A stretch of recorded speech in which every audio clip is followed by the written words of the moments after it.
السلام علیکم ورحمۃ اللہ وبرکاتہ۔ بسم اللہ الرحمن الرحیم۔ بچوں کی آپس کی لڑائی اور ناراضگی ختم کروانے کے 7 سادہ طریقے۔ ماہرین نفسیات کے مطابق چھوٹے بہن بھائیوں کا آپس میں لڑنا جھگڑنا ان کی دماغی نشو و نما پر اچھے اثرات مرتب کرتا ہے، مگر اس لڑائی جھگڑے کے ساتھ انہیں یہ بھی سیکھنا ضروری ہے کہ آپس کے معاملات اگر بگڑ جائیں تو انہیں ٹھیک کیسے کرنا چاہیے اور سمجھوتا کیسے کرنا چاہیے۔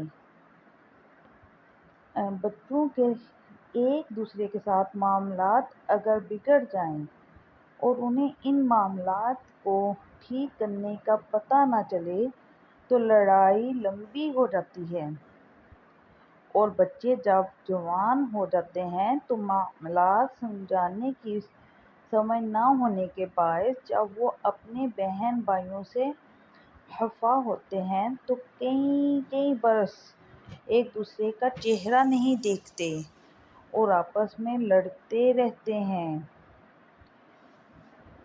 اور اس آرٹیکل میں والدین کے لیے چند ایسی سادہ ترکیب شامل کی جا رہی ہیں جس سے وہ بچوں کی آپس کی لڑائی کو ختم کروا سکتے ہیں اور ان میں سمجھوتا کرنے اور معاملات کو از خود درست کرنے کی صلاحیت پیدا کر سکتے ہیں۔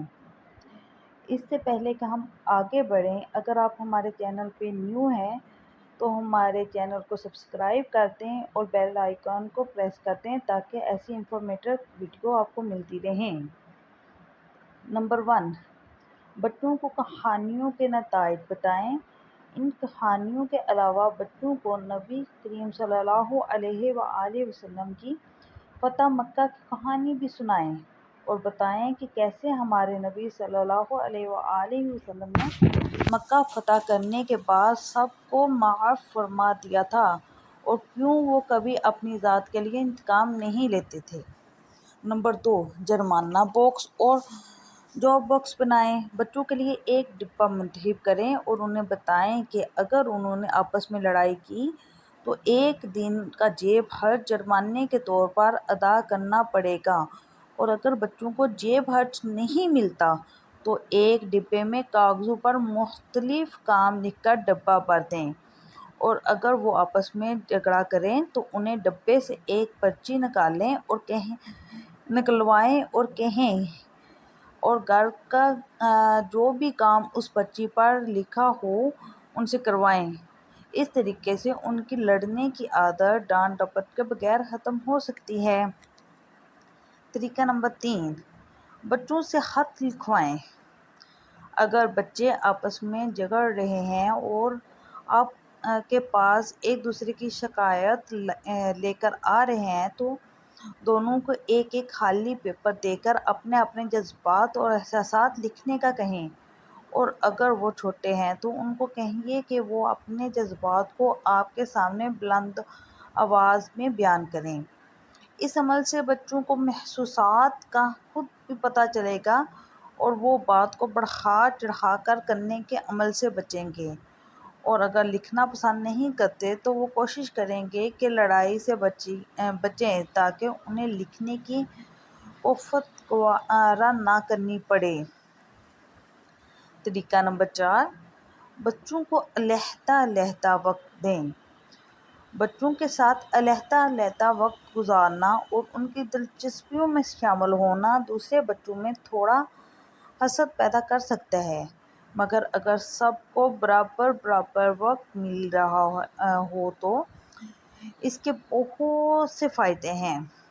اس سے بچوں کو پتہ چلتا ہے کہ ان کی بڑی اہمیت ہے اور ان کے والدین ان پر توجہ دیتے ہیں اور ان سے باخبر رہتے ہیں، چنانچہ وہ لڑائی جھگڑ سے بچنے کی کوشش کریں گے تاکہ ان کی علیحدگی میں جواب دہی نہ ہو اور نہ ہی جواب دہی کرنی پڑے۔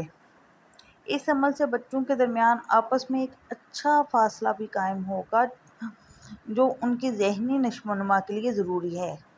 لیکن والدین ہمیشہ کوشش کریں کہ مساوات قائم رکھیں، یعنی کہ سب بچوں کو برابر ٹائم دیں، کسی کو کم یا زیادہ نہ دیں، اس سے بھی حسد اور آپس میں نفرت پیدا ہوتی ہے۔ طریقہ نمبر 5، کسی ایک بچے کا بلا وجہ دفاع نہ کریں۔ جب آپ کسی ایک بچے کا دفاع کرتے ہیں اور دوسرے کو ڈانٹ پلاتے ہیں تو اس ڈانٹ کھانے والے کے ذہن میں یہ خیال ابھرتا ہے کہ اسے کم پسند کیا جاتا ہے، لہٰذا بچوں کو ان کے آپس کے مسئلے خود سلجھانے دیں اور انہیں بتائیں کہ ایک دوسرے کی ضروریات کو کیسا پورا کرنا ہے، اور اگر کسی ایک کو ڈیفینس کرتے ہیں، آپ دفاع کرتے ہیں، تو دوسرا آٹو پہ اس سے نفرت کرنے لگے گا۔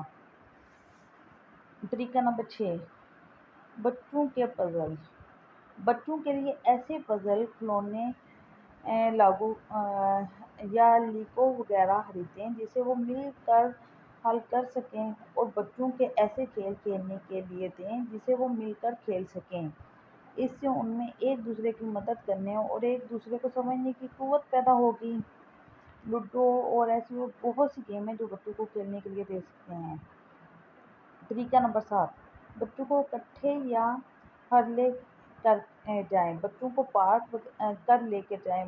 پارک وغیرہ میں لے کر جائیں اور ان کو جسمانی مشقت والے کھیل آپس میں کھلوائیں، جیسے فٹ بال، کرکٹ وغیرہ۔